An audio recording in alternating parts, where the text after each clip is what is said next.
Hello, everyone. I'm Anthea Mulakala, and I'm the co-lead of the Asia Foundation's Future Skills Alliance. Today, I want to talk to you about an urgent need, future-proofing skills in the Asia-Pacific region. At the Asia Foundation, we are committed to delivering future skills at scale to underserved communities. We foster collaboration between governments, private companies, and nonprofit organizations, harnessing collective resources to amplify our impact and reach those disproportionately impacted by the digital revolution. One persistent issue we face is the global gender gap in STEM, science, technology, engineering, and mathematics. In the Asia-Pacific region, this lack of gender equity is most apparent in engineering and information technology education, where only 21% and 29% of tertiary graduates are women. To address this, we have created the STEM ConnectHER program. This initiative supports and empowers young women, fostering diversity and inclusion in STEM through mentoring, learning responses, and a peer-to-peer regional community of women in STEM. Here's how we're making a difference.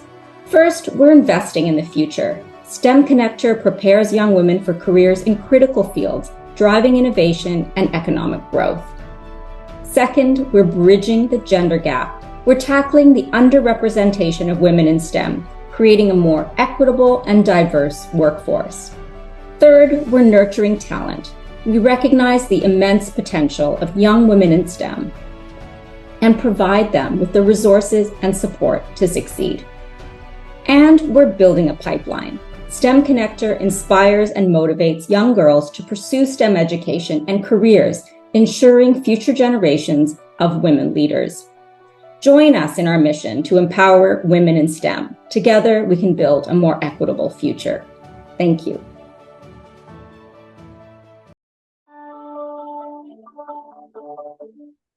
Hello, my name is Arina Dafir, Community Affairs Manager for Microsoft.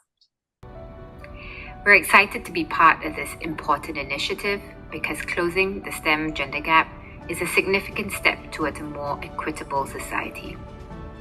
It is our hope that through this program, we help knock down barriers for young women to thrive in a STEM career through access to mentorship, training, and networking. For young women considering a career in STEM, my advice would be keep an open mind. There are multiple pathways to enter, explore, and be successful in this field.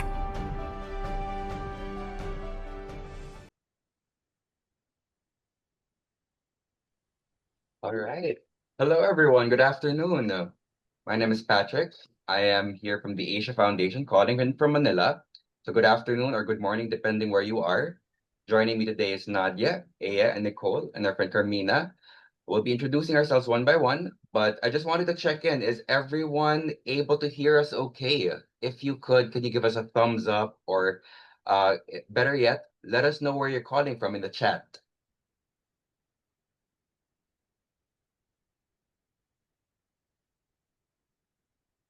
All right, we could see a lot more people coming in. We do know this takes time.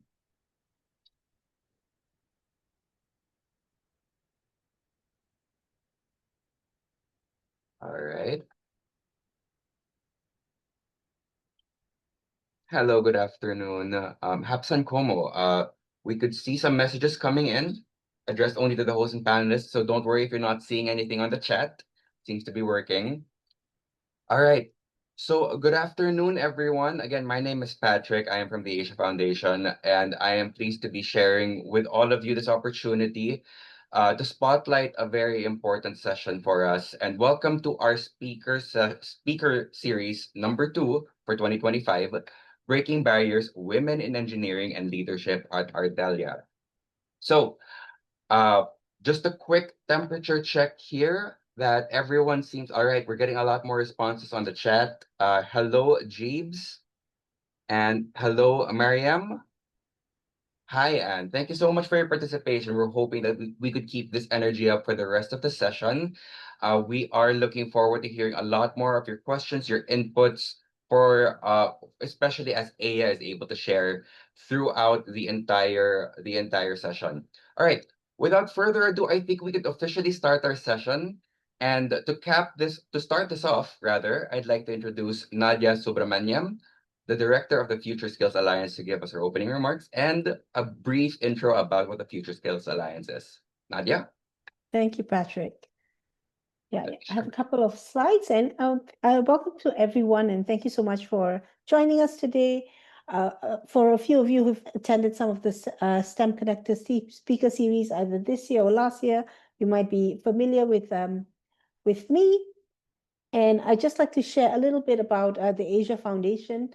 We are an international development organization with a presence in over 20 countries in the Asia and the Pacific and 70 years of experience. So the kind of areas that we work on include women's empowerment, supporting education and leadership, and other kind of areas, including expanding economic opportunity. And the interesting thing is the work that we do at the Future Skills Alliance, and specifically STEM ConnectHER, combines more than one of these focus areas. And the Future Skills Alliance, next slide, please, Patrick. The Future Skills Alliance is a collective impact platform where we recognize that there is a common goal of developing the future workforce, developing the current workforce for the future that is a little bit unknown at this point. And it is in the best interest of not only the corporates and the governments, but also the communities itself and academia to kind of work together. And that's where the Future Skills Alliance comes in. We're a collective impact platform where we enable public and private partnership to deliver future skills at scale. We focus on trying to see how we can have relevant, tailored, and inclusive digital programs in a model that is scalable and sustainable. So we try to work together with bringing together the government, the academia, and also the private organizations. Next slide, please. And one of our core initiatives here at the Future Skills Alliance is STEM ConnectHER, where it's a network of networks across the Asia-Pacific region, bolstering the next generation of women in STEM to help them to start, build, and persist in STEM careers. And one of the things that we do in terms of the programming, we have in-person events, but also virtual events like this speaker series that we have today. We had a great year last year, 2024. We engaged with more than 2,600 participants across the region. We had 47 in-person events across 5 focus countries: Singapore, Malaysia, Korea, India, and Japan. And our program this year is pretty similar, and we're focusing on events in Malaysia, Japan, and also in India. Last year, we had, like I said, we had a great year in terms of overall satisfaction. Our programs increased participants' knowledge, confidence, and networking. So later on, we'll share a little bit about an opportunity for you to share with us what kind of events or topics you would be interested in seeing as part of our continued program this year. All right. So if you're interested, and if you haven't done so already, I invite all of you to sign up to the STEM ConnectHER platform, where you will be able to access peer-to-peer networks. You'll be able to access a lot of the professional development resources that we have available. And if you have any questions, you can always email us here at the Asia Foundation. So thank you so much for joining us, everyone. I know I'm excited to listen to Aya today. And back to you, Patrick, to introduce Aya. Thank you. Thank you very much, Nadia. And without further ado, I'd like to introduce our speaker today. So, Aya Khammari is the managing director of Artelia Philippines, a global engineering consultancy group with a background in architecture and over 8 years of project management experience in France, Denmark, the United Kingdom, China, Vietnam, and the Philippines. She has led high-profile projects like London's £45 million Greenwich Peninsula Design District. Aya is a certified APM project management qualification holder and champions sustainable inclusive infrastructure. As a woman leader in STEM, she is passionate about inspiring young women to lead, learn, and transform their world through engineering and design. Folks, please help me welcome Aya Khammari, Managing Director of Artelia Philippines. Thank you very much, Patrick. Thank you for first. Thank you for inviting me to this session. Where I'm just gonna share an overview of my career path so far, and how we through 3 questions. So we can go to the next slide, Patrick. Thank you. So I can introduce. Yes. So basically, I chose these 3 questions to share with you my career path and some of the challenges that I faced, and how did I manage to establish credibility in a male-dominated field. So we're gonna go through each question where I'm gonna share with you my journey actually through from the moment I graduated as an architect until my current position in Artelia, Philippines. Next. Okay, so to start, to address the first question, which is how did I go from architecture to leading an engineering firm? Which is a very good question, because it's so many steps happened from the moment I graduated until now. So I just chose to put in this slide just one say that I go by, which is the answer. Short answer to this question is, where there is a will, there is a way. So basically, just to summarize it, when we want to achieve something, we need to believe in ourselves and in the fact that we can achieve it, and that things are possible, and that we should not let anyone limit us in our projects of life and career, no matter what. There would be always challenges depending on where we live, the family, the context. But I just wanna emphasize on the fact that everything is possible. Just the map behind, just to show basically, because my career is basically moving. I changed positions, but also I changed countries, changed locations. So it's basically geographic and professional. It went together, and the soft skills I put into practice when going through this journey are basically open-mindedness, where basically I believe that when we go somewhere with an open mind, things and I will add to that a positive attitude, things are simpler to achieve, because we just we arrive without any set information in our mind. We are open to whatever we're gonna encounter, and we try always to keep a positive attitude, because when changing from one country to another, we will be facing, of course, we're facing different cultural changes, differences, but everything is, all of that is possible to overcome by having a good attitude. Also, we need to be always able to question ourselves in a way where no matter what we reach, no matter what we achieve, it's good to be confident, but it's never good to be too confident. And I insist on that. We need always to be in a position of wanting to grow. By wanting to grow, we need to question ourselves and see what is the next step. It's not like, okay, I achieved this, then I'm good, finish. We all have always to be questioning ourselves, learning from others, and looking forward for the next step to grow.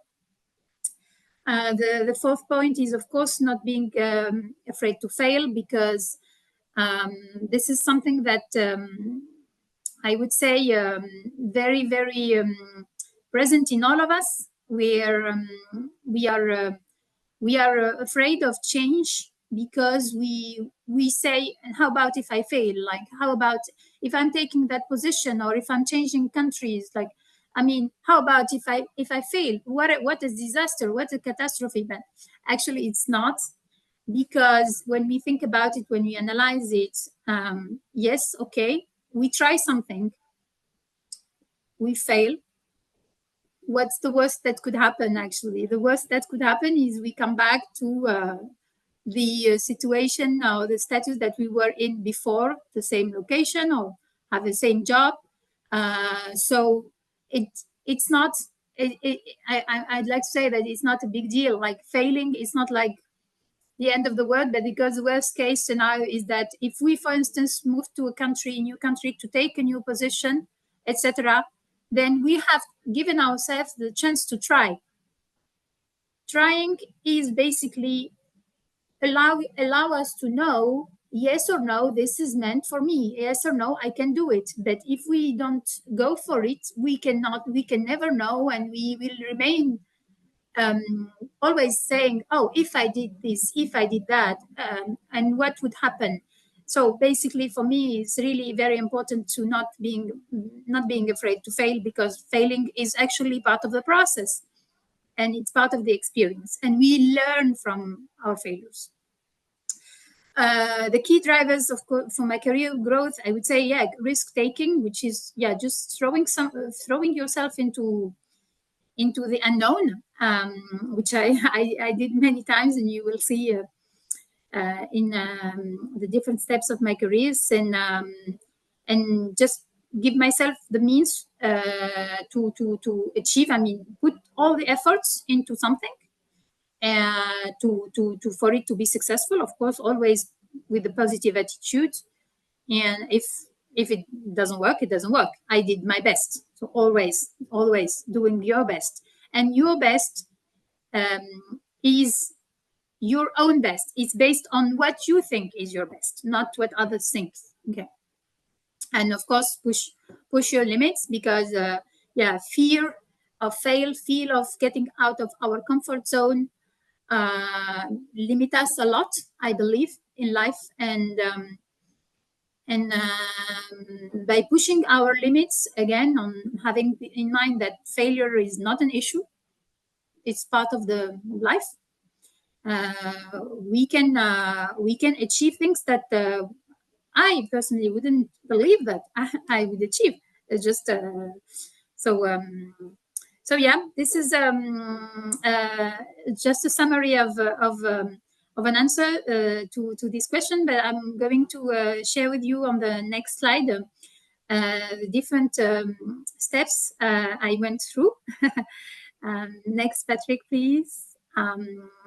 So this is to summarize my career journey, where from the moment I graduated with a degree in architecture and urban design to the present moment in the Philippines. So I started my career as an architect. So the first few years after graduation, I worked in architecture offices in Paris to learn about the job and see how it is being an architect in real life. And then after 3 to 4 years, I really realized that I wanted to see more. So that was the first idea that I came to my mind, is like, I want to see more to the job and to the world, actually, 2 aspects. So, because wanting to see more, I could have changed another role as a project manager, property manager, client side, where I don't do design, but I can oversee the total the construction project from inception to completion in France. But for me, what I felt was stronger than that. It was like changing role and changing geography, like really putting myself completely out of everything I know, and see how I'm gonna react, how I'm gonna behave. Especially one of the things that I really wanted to see is that how am I outside of my family context? Because I grew up in a family where I was the youngest of we were 4 siblings, and I was protected all the way. Being protected is good, but not to a certain extent. We also want to know how are we when we are by ourselves. How do we react? I mean, if I am on the other part of the world and then something happens to me, how would I manage that situation? How would I react? Because in the context of my family and in the city where everyone around me knows me and cares about me, I'm like everyone who's going to be trying to find a solution for me. That's not, for me, that was not rewarding enough. I really needed to see how I managed by myself. And so, yeah, from that moment in 2013, I started my career abroad. And it's been 10 years now. And yeah, I have, depending on my experience, and then the next step I wanted to do, I was looking for it. Either it could happen in the same location or in another location. So, I mean, I kind of pushed the boundaries to be able to achieve what I felt I needed to achieve within myself. So I started with in Beijing in China, which was completely a random a destination, because I had in my head just the objective of going abroad, but didn't know where. And I was applying to different jobs all over the world, until the day where I actually applied to this job out of guilt one day, because I was not applying. I felt like I was not applying that much, and then I needed to do something that day, so I applied and didn't really think much about it. And then 3 weeks later, I got an interview, and at the end of the interview, they just told me I got the job. I mean, which I did not expect, because usually there is a process after where they evaluate the different applications, etc. So I remember getting out. I was embarrassed getting out from the interview with the foreign ministry, because this was with the French embassy in China. And I called my brother and I said, apparently I'm going to China. I was like, it was really, really something I really didn't expect. And yeah, I'm blessed with a family that is really also encouraging me and letting me go wherever I wanted to go. And then it went from there, and there I am. Few months later in China, where I started my career abroad. Following that, I really wanted to stay in Asia, because I really enjoyed my stay in China. So I tried to find another job in China. There wasn't really fitting opportunities. So I said, okay, why not another Asian country? And then I found an opportunity in Vietnam, where I started my journey with Artelia, the current group I'm working for until today. The interest for me with Artelia was it's a French company originally that grow bigger and became international. So it was fitting my objective in life, where I wanted to pursue my career, progress in my career, but meantime seeing the world. And I found this company quite compatible, because they have affiliates, I mean, all over the world, and it's been growing since. So yeah, following that, I wanted to go back to Europe, but meantime not wanting to go back to France because I still wanted to explore different contexts and different cultures. So I was like, okay, so Europe, so closer to France, but not France. So maybe London is a good option. And then the office, the Artelia Group had an office there, so I could move to work on one project in UK. And following the UK, I was like, okay, I really want to go for Scandinavia because this is one of the destinations that always impressed me for some reason because of their progressed in many aspects in construction, in sustainability. So it happens that the group acquired the company in Denmark. So I was like, okay, but this is my opportunity to move to Denmark because Scandinavia, finding a job remotely was not an easy task because you need to speak a Scandinavian language. And I didn't manage to secure interviews or opportunities in Scandinavia, but through the group I work for, it was easier. One day I was going on LinkedIn and I see that they are publishing this job offer in English, which is not something they do usually because all the job offers are in Danish. And it was for an international market manager, so it didn't require to speak the language. And I was like, okay, I'll go for it. This is my opportunity to go for it. After a few years of experience in Denmark, my previous line manager in Vietnam came to me and he was like, do you want to come back to Asia? And that we have a position, a free position to manage the affiliate in Artelia Philippines. And I thought of you. So I have kept in touch with him for the last years because, I mean, when I left Vietnam, he helped me.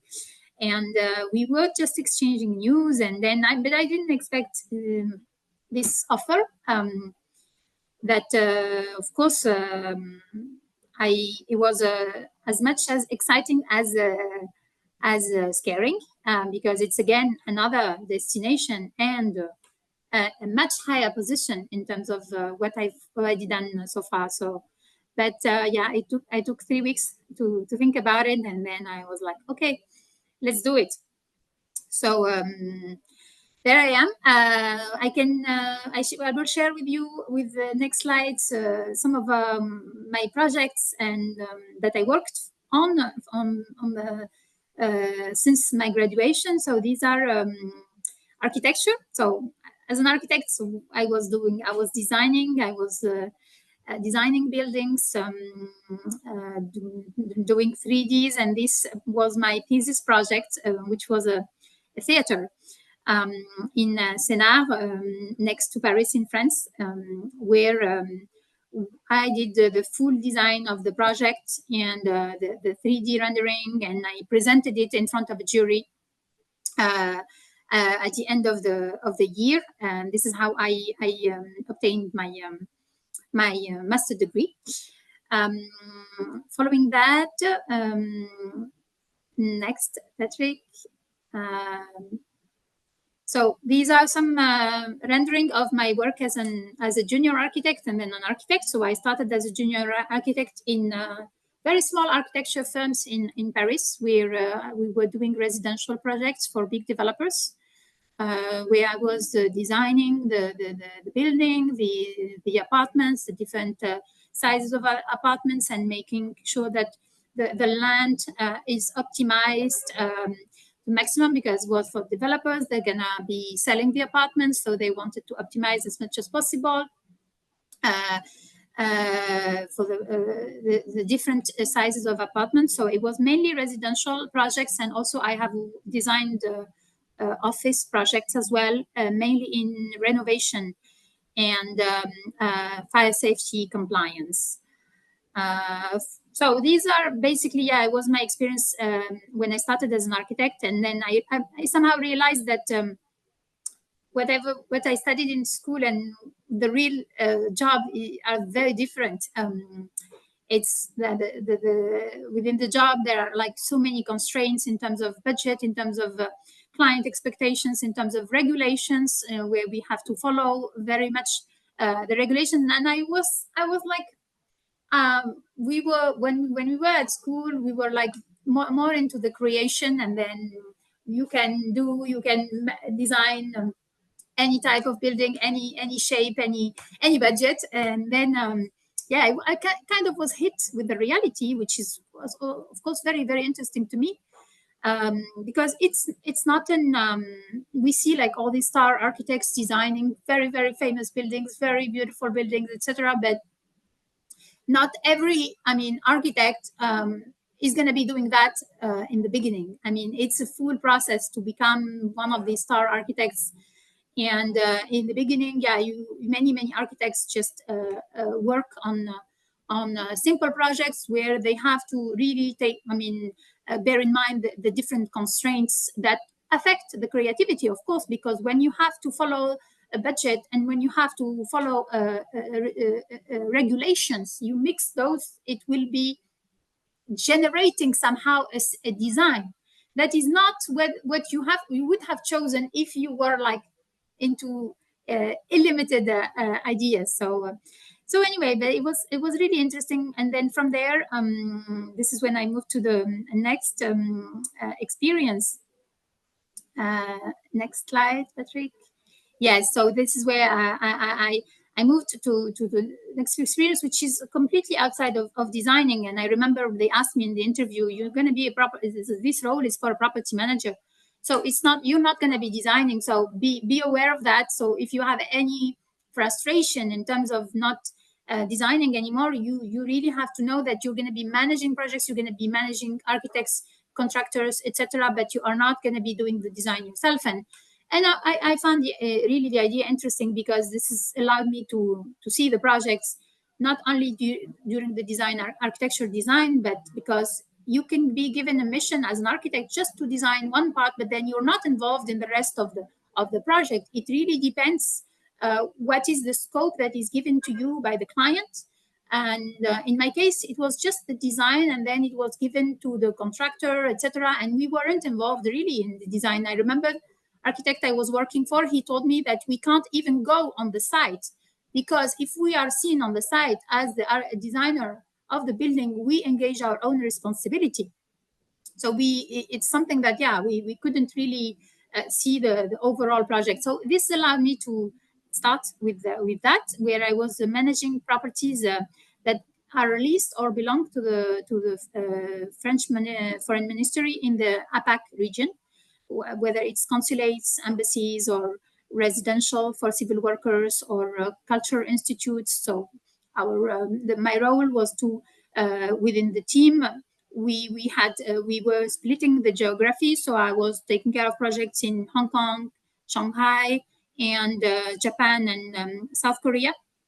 And then my colleagues were managing other part of the APAC. And so, yeah, it was basically either renovations of consulate, or relocation of consulate, or renovation of residential apartments eventually in Hong Kong.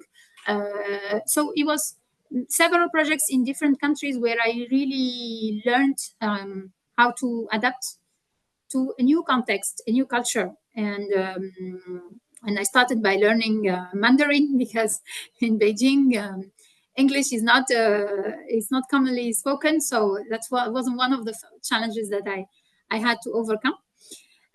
Following that, yeah, I moved to Vietnam, where I managed a resort. And I'm going to, these are just some pictures of the resort. I'm going to speak about it a little bit later to explain the challenges that I have encountered during this project. So we can move to the next slide.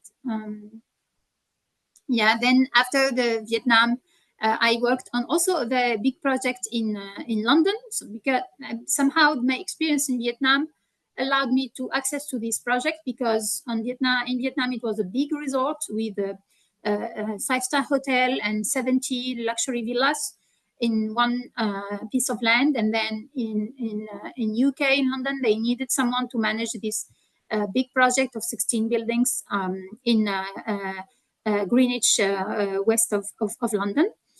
And from there, I moved as an international market manager in Artelia, Denmark. And the next slide with a few pictures is my current role as a managing director of Artelia Philippines. So you can see some pictures with a team here in the Philippines. All right. So the next, we can move to the next questions, which is yeah, what are the challenges, some challenges that I faced on a global project? Yeah, next, Patrick, we can. I will address the next question. So yeah, what are some challenges that I faced on a global project, and how did I solve them? The challenges are basically the big size of the projects and the extended team that I needed to manage, which is composed with local and international consultants. So there is a multicultural factor in it, and multiple stakeholders. So when arriving on this type of a huge project, because I mean, I was managing renovations, small projects here and there, and then I'm hired in Vietnam to manage this big resort in Hoi An, and with many people involved. So next slide, where I'm just gonna go through the details. This is one of the first big projects that I managed as part of Artelia, Cross to Hoi An Resort. So it's, as I mentioned, it's a 5-star hotel and 70 luxury villas. Our client was the investor, and my role was to manage the design and construction of the full resort. So you can see some. First, the location is in Hoi An. If you know a bit about Vietnam, it's near Da Nang. So somehow in the middle of Vietnam, and it's a very nice location on the river, overseeing the river. And yeah, so I arrived to this project at the design stage, where I had a team of architects, engineers, environmentalists, sustainability. So it was a big team that needed to manage architecture, also interior design, quantity surveying, and I had to manage each step of the design to bring it until the tender drawings for us to be, for the contractor, for the investor to be able to tender it and select the contractors. So yeah, this is basically it was a very experience for me to manage. Some of the stakeholders were Vietnamese, the others were French. There was the building operator for the hotel was from the UK.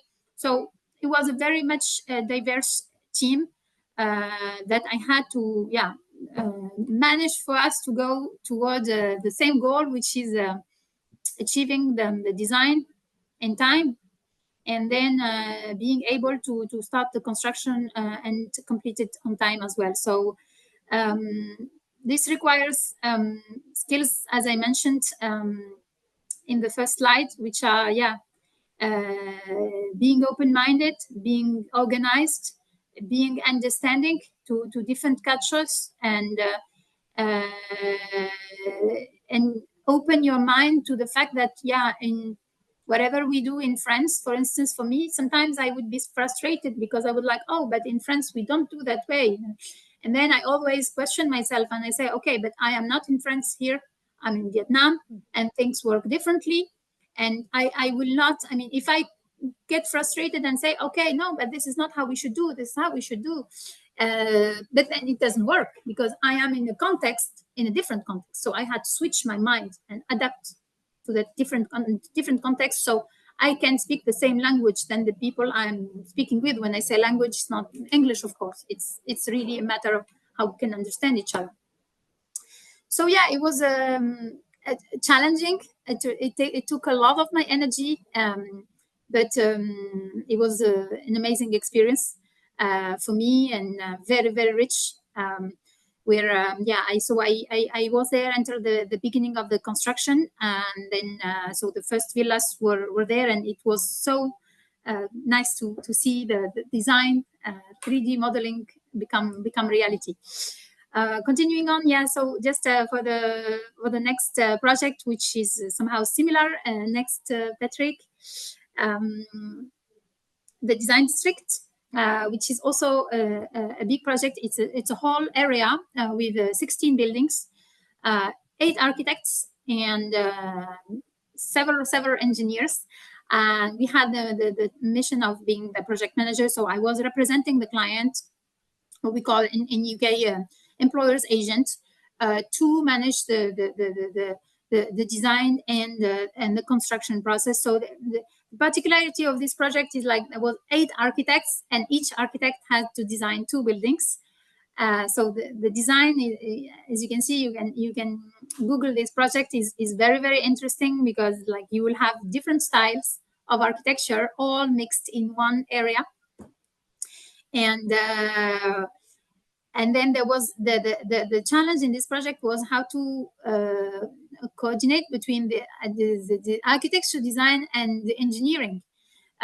Engineering is how this building is going to be, how it's going to be built, and how it's going to be functioning, of course. So you have always this fights between architects and engineers on the fact, oh, wait, I want to keep this aesthetic, but this aesthetic is not possible, etc. So how can we coordinate that to still protect the design of the architects by making the building actually functional and buildable? So it was a lot of discussions about that to solve, and then moving on with the contractor. So the challenges was, okay, how to maintain this project on budget, and the way I needed to review all the variation orders, check them compared to the contract. So it was very much related to the contract, and then advise the client on whether they should be paying for this variation order, or it's included in the contract. Because when we are on the size of this project, we lose if you are not aware really in details of what is included in the contract, we can lose track.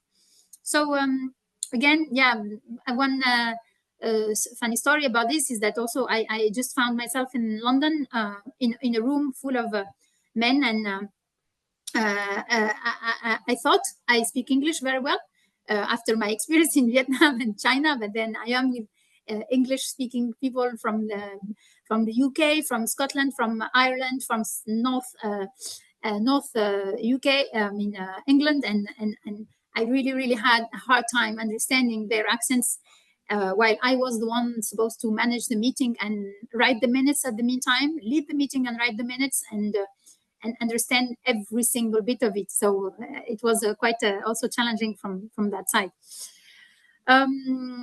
Right, so continuing on, let me know, Patrick, Nadia, if I'm on time, or I mean, if I need to go a bit faster. You have a couple of minutes left. You have a couple of minutes here. I'd love to hear the answer to this question about establishing your credibility, and maybe after that we can wrap up to see if there are some questions from the floor. Perfect. Yeah, so yeah, this is how did I establish credibility in male-dominated fields? I just the next slide, we can share the two main things for me is that basically thinking that because we are a female or a woman in a sector dominated by men, then we're not able to do it. It's really just something, an idea that is limiting ourselves. For me, every time I arrived, is basically as any person arriving in the project or in a position, there is a moment in time where we need to prove that we are capable and competent, and that after that, once the trust and respect is there, everything goes smoothly. It's not, we should not have that idea in mind in a way like, oh, because I am a woman, then I cannot, or it's going to be problematic for me, etc. It's not the case, because we can obtain the trust and respect that we deserve. That's totally possible. And plus, I really believe that, men and women, they have different ways of approaching ideas and decisions. And by having equally represented in board meetings and in every company organization, we can have a better representation of the society and have the decisions more holistic, where everyone can feel recognized and understood. Otherwise, it will be a little bit balanced from one side or the other. And I really believe we are complementary in the way we see things and we analyze things. So so yeah, that's it for me in a nutshell. All right. Thank you so much, Aya, for sharing so much and a lot of your insights in the very extensive career that you've had in this industry. Some of there's so much that I've learned in your sharing. One thing that really came out to me is despite how we may have a lot of expectations and frustrations with the opportunities we've been given, you were able to point out a while ago that no, this is the job, this is the requirement, these are the things that you're being asked of you. So in this particular project, you don't design it, you're overseeing the development and the construction of it, but you don't have a say in the construction, I mean the design and everything. And it speaks not just about construction or the industry or STEM as a whole, but really a lot of other things where you're given an opportunity. Here are your parameters, and let's see what we could do to really maximize this and not just make an impact, but also grow out of this opportunity. That really stuck out to me. Yeah, so thank you so much for sharing this. And actually, we've had a lot of other questions and participation over in the Q&A. So folks, we have a couple of questions so far, but feel free to keep sending these through chat or the Q&A portion. One of our first questions would be, what advice would you give to someone who feels like they're starting over by switching disciplines? The one advice is to think it's possible. Actually, it's just, I mean, if you deep down in you believe that this is what you want, and you identified that this is what you want, just think that it is possible. There is really nothing that could prevent you from reaching this goal if you really want to do it. So that's very, I mean, for me, yeah, maybe repeating myself, but it's very important to really have that way of thinking and believe in ourselves. That's a very important point, yeah. Yeah, and maybe I want to kind of add something that you said, Aya, that I really enjoyed, was like that even if you try something and it doesn't happen, it doesn't succeed the way you imagine, then you're back to the status quo. So that's not a bad place to be. It's just that you're hoping to do something different, yeah? Absolutely, absolutely, yeah. We're not gonna fall down. We're just gonna come back one step before, and then we can work toward the next step. So exactly. Absolutely. I mean, that's what we have to keep in mind. Failure is a part of the process. You were able to highlight this a while ago. So it's also very reassuring to hear. Thanks, Aya. We have another question saying, what inspired you to pursue a career from one to another? Is it the eagerness to explore the world or more towards just do it? And how did you overcome early challenges? So I'll repeat the question. What inspired you to pursue a career from one to another? Is it the eagerness to explore the world or more towards the just do it? And how did you overcome early challenges? Sorry, that's a very long question. That's fine. Yeah, I would say that my main goal was to continue progressing in my career, but discover the world. And then I was like, okay, how I'm gonna be able to achieve that? And then I would say, yeah, being a part of a company like Artelia allowed me somehow to achieve that. So I'm very interested into different cultures and different way of doings, and that was basically my, I would say, yeah, what motivated me was to discover the world, but still continue building on my career. So that was, I would say, the line that I have followed. Thanks, Aya. Yeah. Not sorry, Nadia, you wanted to chime in? No, I just kind of thought that that's a great idea and answer. And perhaps I have a question of my own, if you don't mind, Patrick. I was thinking, you said where there's a will, there's a way, right? But in addition to the will, I think you also shared a little bit about how you kept in touch with one of your old team members in Vietnam, and through that connection, which was quite casual, it became the invitation for you to come to to Manila this time. Maybe you can share a little bit about like what's your idea on like finding mentorship and like cultivating these connections, even after perhaps you've left a particular role, even if you've left the organization. And do you think that it's different for us women, or is it the same for everyone? Very good question. Thank you, Nadia. Yeah, I would say mentorship is important for everyone. We all somehow need a mentor, either like a professional or someone that we trust in our context, in our family, etc.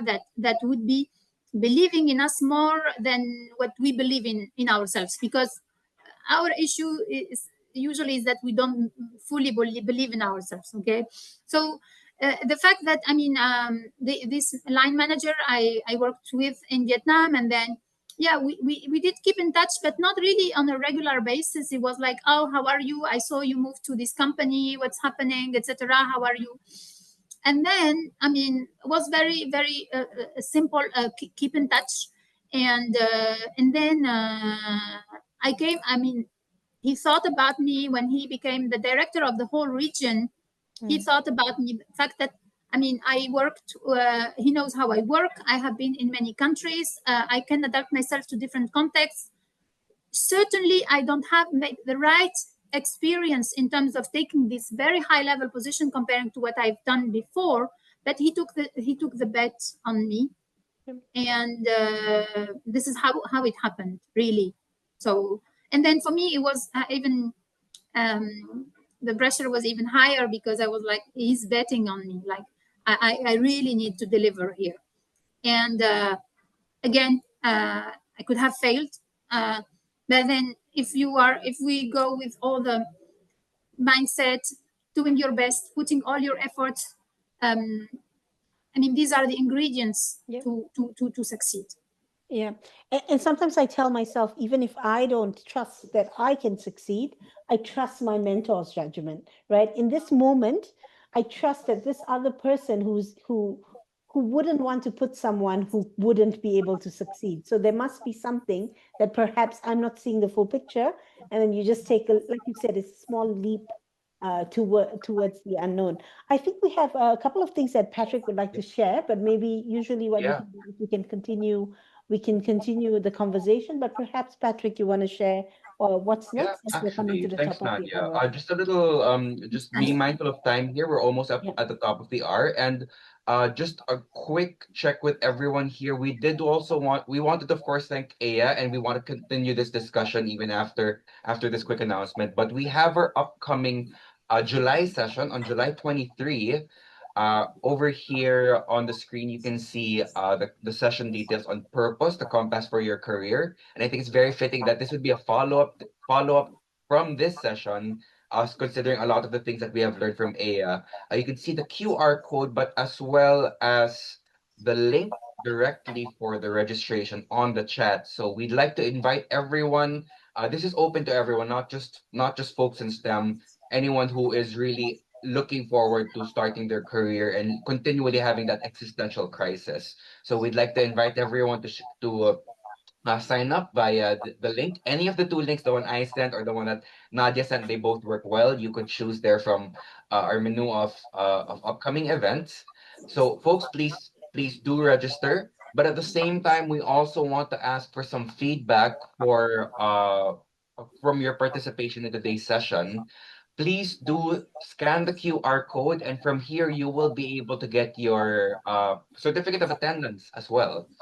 Do provide us with a couple of points of feedback. This will be quick, we promise, and you will get your certificate of participation on over email that will be sent to you right away. Please make sure you put in your name and correct email, and provide us with a couple of feedback by just marking some scales on there, just two or three quick questions, and you should have your certificate right away. But yeah, we'll leave this on for now. Please do continue to fill these forms out. We look forward to seeing you in the future sessions.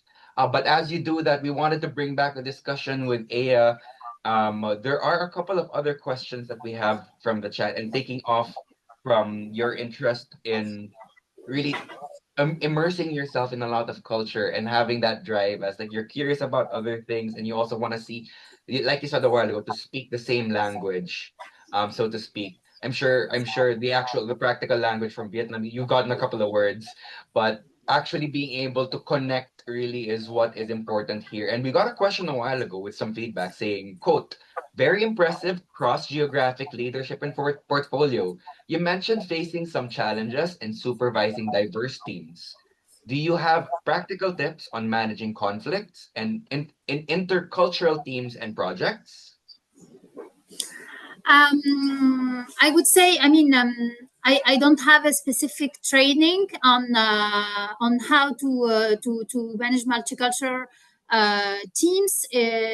Just like I have participated to few talks, followed some reading. I have actually also, for instance, before coming to the Philippines, I've been advised to read a book on how to manage Filipino teams, for instance. So this gives some overview of the culture, and then how we are supposed to adapt ourselves to this culture. I really believe that it's a matter of we if you are moving to another culture, then you have to adapt yourself to that culture. It's not going to be the opposite. It's really we have to have that in mind, and then by having that state of mind, it's not really rocket science. It's not like, oh, I have a guideline that I need to follow. It's really just saying, okay, I am with these people and I'm going to observe. I'm going to see how they are. I'm going to see how they work. And then I'm going to adapt myself so we can work together to achieve the objective we want to achieve, right? So that's what I would say.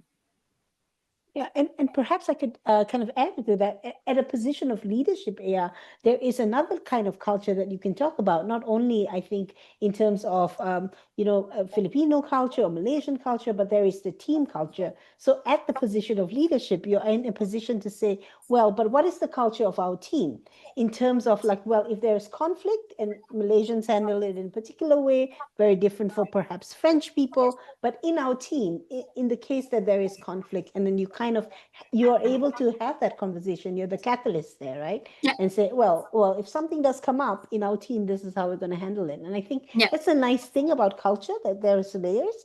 And sometimes, the culture of the team is something that you can really set the pace there. Absolutely. I mean, this is also something like, when we are managing a team, and then you have different characters, different personalities, and then but as a leader, we need to be, as you said, Nadia, setting the tone. If we want the team to be conflicting and then not communicating, and then I think it's our responsibility to make sure that there is help, there is there is support, there is communication between the team. And then even though there are conflicts, the conflicts can be solved. The conflicts are good. They are there to know each other and to be solved. And we have to talk about it, and we have to solve it. And then not putting one against the other. We are all together. We all have a specific role. We are all the same, and we are there to help each other and keep a good environment, because work is already difficult. So if we are making it more difficult for ourselves, then it's not good. Thank you so much for sharing, Aya. And I really would like to thank you once again for taking the time out of your schedule to share with us and our colleagues and participants all around the Asia Pacific region. I'm sure I can say for myself that it has been really inspiring to kind of believe in yourself and kind of take the leap forward, recognizing that if you don't try, like you never really know. And a career really does look like an organic thing. It takes from one place to another. Your career really can take you somewhere. So thank you so much, Aya, and you for joining us today. For those of you who've joined online, thank you so much. We hope to hear your feedback and through the QR code through the short survey, which we will share with Aya too. All right, Patrick, you have anything else, or are we at the top of the hour? I think that's pretty much it. Again, Aya, thank you so much for sharing your experience and really sharing a lot of the times that I could see there's willingness to be vulnerable here. There's willingness to be open to learning, to adjusting to others, to seeing the members of your, not just quite visibly seeing, but really like recognizing their efforts, recognizing how best to work with them. These are a lot of things that it's been great to hear how it was in action, especially in the field of STEM. And I'm really thankful that we've gotten a lot of participants here. So a lot to think about as we also prepare for our next webinar. But again, thank you so much. We greatly appreciate this. And to everyone who's here, we appreciate your participation. Please do give us some feedback with the information on the screen. We'll continue to let that on let this QR be there. But at this point, we are officially done and closing the session. And we wish you all a pleasant afternoon and great July ahead. Thank you very much, everyone. Thank you, Nadia. Thank you, Patrick. Thanks, everyone. Thank you. Thank you. Bye.